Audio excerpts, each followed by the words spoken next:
There is a moment, rarely cinematic, almost never witnessed, when the scaffolding that once held you up begins to vibrate like a bridge under too much weight. From the outside, nothing breaks. The same routines continue. The same name answers. The same smile appears on cue. But beneath the practiced expression, a quieter geometry of truth starts to press outward. It does not arrive like thunder. It arrives like fatigue. Jung would say the soul remembers before the ego consents. What you call burnout or boredom is often the first soft knock of something older than your history. It is not ambition calling. It is exhaustion refusing. The mask that once protected you now itches like a bandage on a healed wound. You try to keep performing. The lines still come, but the role won't land. Approval, the old narcotic, suddenly feels thin. The applause no longer reaches the ache. This is how living your truth actually begins. With a discrepancy the body can no longer negotiate. Your chest tightens when you say yes. Your voice thins when you explain yourself. Your nervous system, more honest than your persona, starts blinking red. Neuroscience has a plain phrase for this: cognitive affective dissonance. The prefrontal stories and the limbic feelings won't match, and the amygdala files a complaint. But Jung's language is older and more precise. The self has begun to stir, and the ego can no longer keep the contract it wrote with the world. You notice it in small places first. A room you used to chase now feels airless. A friendship that was once a stage now tastes of rehearsed lines. You leave a conversation and feel as if you have betrayed someone important, yourself. The misalignment isn't a drama, it's a frequency. Resonance becomes your compass. Things either hum or they don't. What once glittered now glares. What once was merely quiet now rings true. And then a subtle revolution, a refusal. Not loud, not combative, sacred. You decline the obligation that always drained you. You stop offering footnotes for your boundaries. You let the text stand. No, Stoicism would call this the first act of inner governance, ruling what is yours to rule. Taoism would call it returning to the way, ceasing to force the river and letting it carry you, because you finally remembered you are water. Jung warned that the persona, our necessary mask, becomes dangerous when it fuses with identity. The mask should be a tool, not a tomb. When it cracks, shame often flares. Am I abandoning people? Am I getting selfish? But the deeper truth is simpler. You are resigning from a job you were never hired to do, being everyone else's idea of you. Individuation begins at the moment performance costs more life than it protects. The first task is not heroism, it is honesty. Listen to what changes next. The cadence of your voice drops half an octave, not to dominate, but because you stopped reaching. The breath loosens its armor between sentences.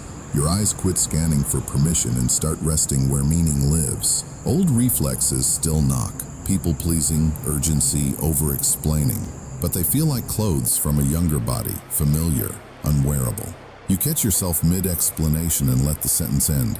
The silence doesn't punish, it protects. From the vantage of modern psychology, the nervous system is recalibrating. Safety is relocating from external approval to internal coherence. Do I agree with me? Becomes the first question, not the last. The more your behavior aligns with your felt truth, the less cortisol you need to outrun your life. Paradoxically, energy returns, not because you do more, but because you leak less. This inner economy has consequences. Some bonds deepen. Without the choreography of performance, conversation finds weight. Fewer words, fuller contact. Other ties loosen on their own. No fights, no speeches. Just a mismatch of tempos. Your new pace refuses the old hustle. Gifts often arrive in this quiet attrition. Dawns without dread, work that holds meaning, loneliness that turns into lucid solitude. You discover what all contemplative traditions teach in different accents. Being alone and being abandoned are not the same country. But a warning worth heeding: the ego rarely yields without tactics. It will try spiritual costume changes to keep the throne, collecting practices, compulsively seeking signs, building a new persona out of authenticity. Jung's counsel here is flint. Drop the performance, not the responsibility. Individuation is not an escape hatch. It is a descent into citizenship with your own depths. Meditate, journal, breathe, yes, but let the practices serve presence, not identity. So what truly happens when you begin to live your truth? The map redraws itself from the inside. You move from managing impressions to keeping faith, from chasing clarity to choosing congruence, from proving your worth to spending it wisely. You cease treating your life like a stage and begin treating it like a sanctuary. And sanctuaries are built through attention. What you allow, what you refuse, what you bless, what you release. Imagine this as cinema, a close-up on your hands. No grand gesture, only the act of not reaching for what harms you. Cut to your face in a car at a red light. No soundtrack, only breath steadying after a boundary held. Cut again to a kitchen at dawn. The kettle sings. You do not check your phone first. Nothing to post, everything to live. The revolution is undramatic and irreversible. Jung wrote that we do not become illuminated by imagining figures of light, but by making the darkness conscious. The first light is not brightness, it is precision. You begin to see exactly where you disappear. You begin to stay, and in staying, you make a vow that does not need witnesses. I will not leave myself to be loved by others. From there, alignment is not a lifestyle, it is a loyalty. This is only the threshold, but thresholds change destinies. Step through, and the rest of your life will not get easier. It will get truer. You will still lose, ache, doubt. Yet you will not be lost because you are finally moving in the direction of your own center. And a life lived from the center has gravity. It gathers what belongs and lets fall what doesn't, without ceremony, without cruelty, with a clarity that feels like mercy. Breathe here. Let the system register safety. The world may not understand this shift immediately. It doesn't have to. Your body will. Your nights will. Your work will. Your love will. Right now, the truest thing you can do is simple and exacting. Keep choosing what keeps you whole. If Section 1 was the trimmer, Section 2 is the tilt. The moment the furniture of your life slides a few inches and you pretend not to notice. But you do. The tilt shows up in micro scenes. Your smile lands late. Your laugh forgets its cue. A meeting turns to fog at the edges, though you slept 8 hours. The instinct is to correct the tilt. Tighten your calendar. Buy a new app. Collect a new mantra. But individuation asks a harder thing. Feel the tilt and let it instruct you. Jung would say sacred discomfort is not a bug in the system. It is a summons. The self begins to educate the ego by introducing friction where you once fit too neatly. The psyche employs an ancient pedagogy, tension of opposites. Part of you wants safety by approval. Another insists on coherence, even if. The task is not to annihilate either pole, but to hold both until something third emerges. What Jung called the transcendent function. A synthesis you couldn't have forced with will alone. Modern neuroscience explains why this hurts. When you violate your own values to maintain belonging, your anterior cingulate cortex lights up like a fire alarm. Error detection at the level of being. You can silence the alarm with distraction, sugar, overwork, or spiritual busy work. But the cost is high. You start to dissociate from the very instrument that could guide you home. Interoception, your ability to read the body's signals. Individuation restores that instrument by rewarding truth with relief and punishing pretense with exhaustion. The curriculum is bodily, so you begin practicing the smallest honest unit of change, refusal. In the old life, refusal felt like rudeness, disloyalty, risk. In the true life, refusal becomes reverence, declining anything that requires you to exit yourself. Start embarrassingly small. Decline the second drink when your body already said enough. Leave the room where sarcasm passes for intimacy. Don't explain your boundary to people who are committed to misunderstanding you. The point is not to win an argument. It is to stay in the room with your own soul. 3 tools help. 1. The 2-breath boundary. Before you answer any request that touches your energy, take 2 silent breaths. Inhale, What is true? Exhale. What preserves that truth? Let the body answer with a yes/no that is more sensation than sentence. Then speak a single clean line that a porch could hold. I can't this week. That doesn't work for me. I'm in. Boundaries that survive Tuesdays are short enough to remember under stress. 2. The 5% confession. When you feel yourself slipping back into performance, name it out loud by 5%. I notice I'm over-explaining right now. I'm tempted to say yes to avoid that look. I'm feeling small. I want to hide. Light has a way of disarming reflex. You don't need a speech. You need the accuracy that interrupts autopilot. As Stoicism teaches, name the impression before you assent to it. 3. The minimum viable truth. You do not owe maximal honesty to non-reciprocal spaces. Give the smallest true thing that keeps you whole. Taoism calls this moving with the grain. Unaligned effort splinters the wood. Aligned pressure shapes it. Minimum viable truth protects your center while you restructure the edges of your life. Expect blowback, from outside and within. Systems dislike losing your compliance. The colleague who loved your availability may call your boundary cold. The friend who depended on your acquiescence may accuse you of changing, and they'll be right.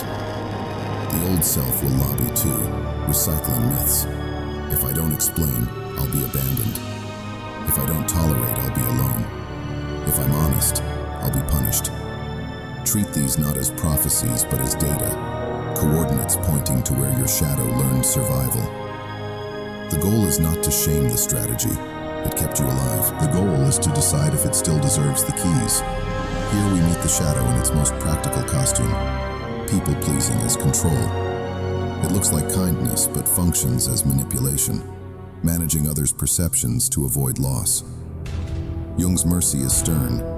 Reclaim the power beneath the pattern. The heat in people-pleasing is often fear braided with desire, a healthy wish to belong, misdirected by terror of exclusion. Unbraid it. Keep the desire. Escort the fear. I want connection. Good.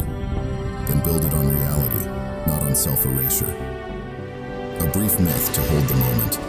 Inanna's descent. To meet the deep, the queen must pass 7 gates, relinquishing crown, beads, breastplate, rings, everything that signaled power in the upper world.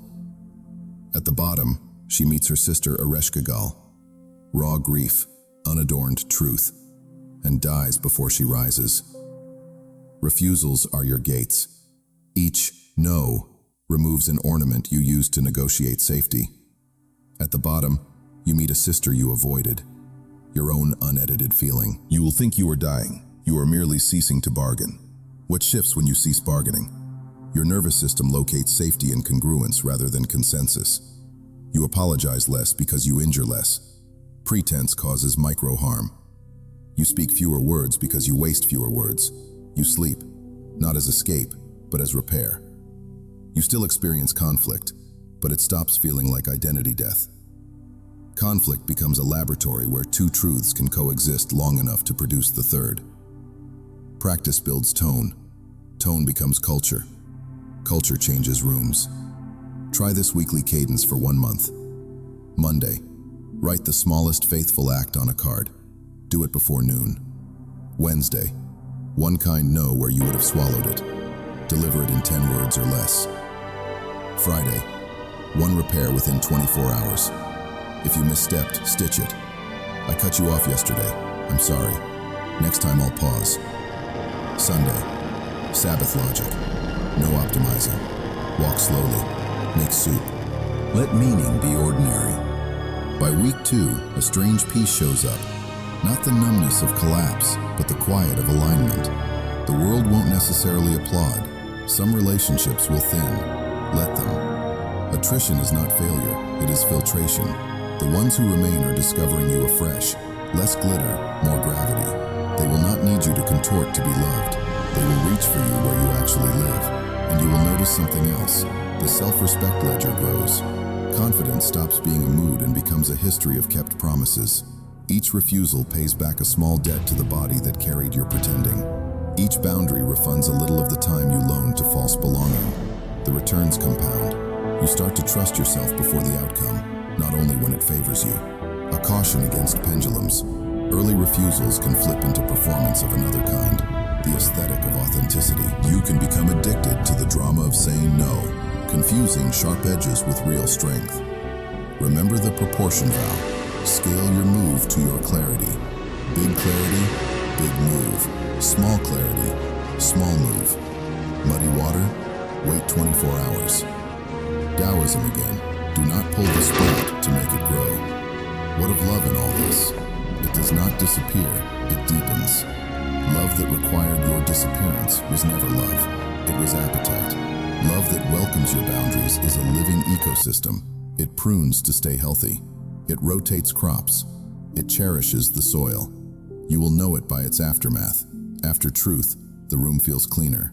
After refusal, your chest is wider. After repair, intimacy thickens. This is what Jung meant by relationship as a vessel for transformation. Two centers, not one performance. Return finally to the tilt. We began with furniture sliding. Some of it you will nail down differently. Some of it you will give away. Some rooms you will close. Others you will open and flood with light. Sacred discomfort was never trying to ruin your house. It was showing you where the load-bearing walls actually are. The house you're building now is smaller in spectacle and larger in truth-bearing space. It can host weather. It can shelter grief. It can hold laughter that doesn't cost tomorrow. Stand in that house a moment. Feel the floor. Name one doorway you will stop walking through. Name one you will finally enter. Put the answers on paper. Tape it inside a cupboard you open daily. This is not a manifesto. It is a map of tiny mercies. The work is working. Keep refusing what requires your absence. Keep choosing what keeps you whole. You have stopped abandoning yourself. Now the question is architectural. How does a true life hold its shape? Without structure, authenticity exhausts itself in bursts. With the wrong structure, it hardens into another performance. Reassembly is neither rebellion nor retreat. It is craft, turning insight into habitat, breath into calendar, values into verbs. Jung called it individuation not because you become someone novel, but because you finally consent to the design that was always yours and build accordingly. Start with embodiment. Living your truth is not an opinion, it is a posture. Before you touch your day, touch your body. 2 minutes of orientation. Feet on floor, back of chair, weight in hips. Breath like a tide that neither impresses nor apologizes. Neuroscience would say you're moving from sympathetic preloading to ventral vagal tone, the physiology of connection. In plain terms, the system that can love, decide, and create is now online. You don't have to earn presence, you have to allow it. Then give presence a rhythm. Freedom without rhythm dissolves. Rhythm without freedom calcifies. The middle way looks like this. 1. 2 first blocks per week. Protect 290 to 120-minute blocks for your keystone work, the craft that makes your life feel honest. Put them where your willpower is abundant, usually morning. No email, no explanation. If someone asks, say, "I'm booked."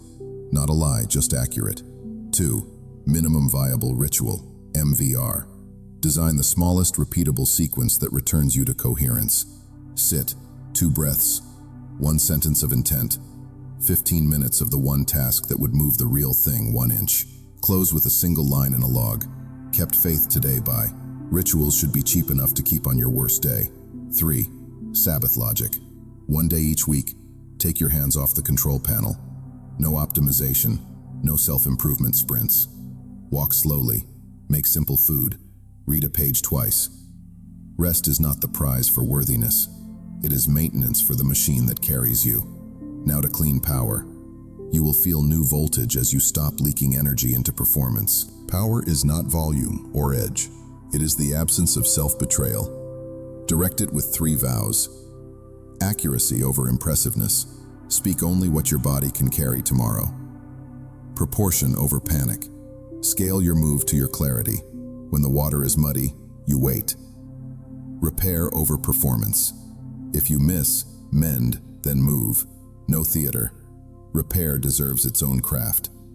Most of us learned apology as spectacle or avoidance. Try the 5-line stitch. 1. Act. Yesterday I cut you off twice. 2. Impact. It made the meeting feel unsafe. 3. Ownership. That's on me, not on the pressure. 4. Repair. Next time I'll pause and invite you in. 5. Voice. Is there anything else you want me to hear? Delivered plainly, without self-flagellation. Repair builds a culture where truth doesn't cost relationship. Jung would call this holding the tension of opposites. My center remains, and I make room for yours. Mature bond, not merger. Shadow work continues here, not as excavation theater, but as logistics. Run the 4x4 ledger once a week. Trigger, what lit me up? Story, what narrative did I choose? Origin, where have I felt this before? Reassignment, what job can this energy do? Anger becomes boundary fuel. Envy becomes curriculum. Study what you admire and build your version. Fear becomes pacing. Break the task into humane inches. The point isn't to sterilize the animal, it's to give it a useful harness. Now, relationships in a reassembled life. You will not keep everyone. You are not supposed to. Measure a connection by its aftermath. After truth, is there more air in the room? After your no, does the other seek to understand or to manage? After repair, do you both regain ground? Quietly move closer to what strengthens your center. Gently back away from what demands your disappearance. No courtroom speeches, no exit monologues. Doors can close softly. Work too begins to change. Not always the job, at first, the method.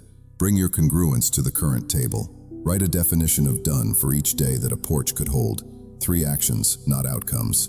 Replace urgency with cadence. 50 minutes on, 10 off. Every 4th block is fallow. Walk, stretch, gaze. Before any high-stakes decision. Breath before story.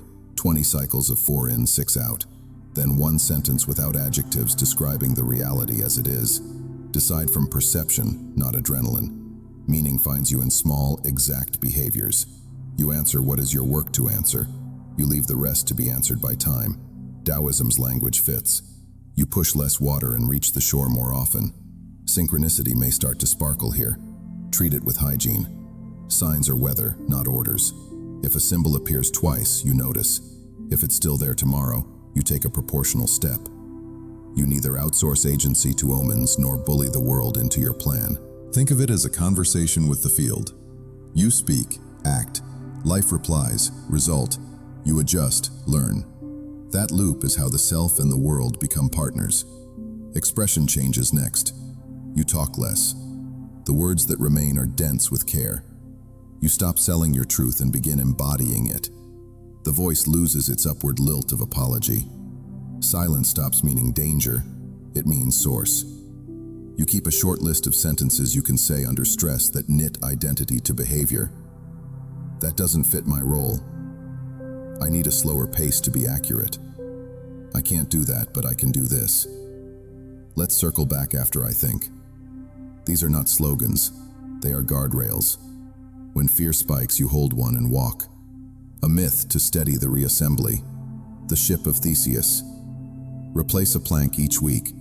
Your morning, your meeting etiquette, your phone at night, your food on weekdays, your calendar language, your apology form. One day, you realize the ship is wholly new, though it never left the water. People will ask, when did you change? Truthfully, you didn't. You replaced what was borrowed with what was born to you. Expect grief. You're losing strategies that once saved you. Hold a small ritual for each. Light, breath, thank you for your service. Lay it down. Grief metabolized becomes room. Room becomes choice. Choice becomes style. The peculiar, unrepeatable way your soul writes itself into matter. By now, the air around you is different. Not cleaner because life stopped being complicated, but clearer because the fog machine is off. You will still wobble, overshare, say yes out of habit. Good, you are alive. Measure progress not by perfection, but by recovery speed. How quickly you notice. Confess 5%, repair, and return to center. Each cycle thickens trust. In yourself first, then in the world. Before this section ends, write your rule of life, 30 days, on 1 page.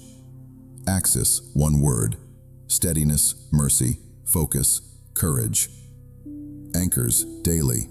2 breath pauses. MVR, 1 honest sentence. Craft, weekly. 2 first blocks. 1 definition of done per day. Relating, weekly. 1 kind no. 1 repair. 1 bid for depth. Body, nightly. Devices sleep elsewhere. Service, weekly. 1 hour where your becoming blesses someone off stage. Post it where your hand can touch it. When you forget, and you will, touch the paper, not your shame. Start again midday. The self keeps no grudge for restarts. Reassembly is not a makeover. It is the slow replacement of counterfeit supports with living beams. The house you are building will be modest and luminous, strong enough for weather and guests, quiet enough for a soul to hear itself. Stand in the doorway. Breathe. You are not performing. You are inhabiting. By now you've learned that truth doesn't arrive wearing armor. It comes in linen, quiet, breathable, honest against the skin. It doesn't demand an audience. It asks for a room, one you've been renovating board by board. Rupture revealed the hairline cracks. Refusal gave you a door that locks from the inside. Reassembly framed the walls with living timber. Integration is the test. Can this house hold weather and stay a home? Integration is not a victory lap. It is a circulatory system. Insight must become habit. Habit must stay porous to wonder. Wonder must return you to work. Jung's word for this rhythm, individuation, sounds solitary, but it's a social craft. The self steps forward in a way that makes relationship truer, not thinner. You don't leave the world. You re-enter it with a center that doesn't bargain. Let's name the load-bearing beams you've set. 1.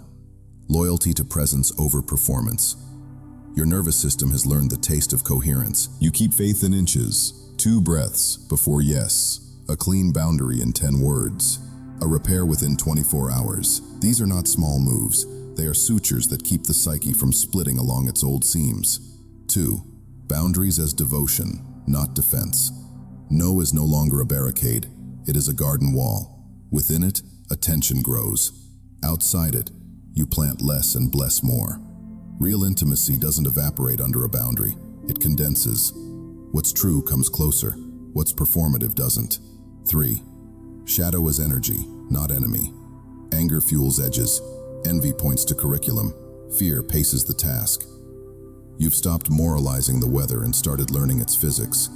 You are less surprised by storms, more skilled at navigation. 4. Rhythm as the shape of freedom. 2. First blocks a week. Minimum viable ritual daily. Sabbath logic when you'd rather optimize.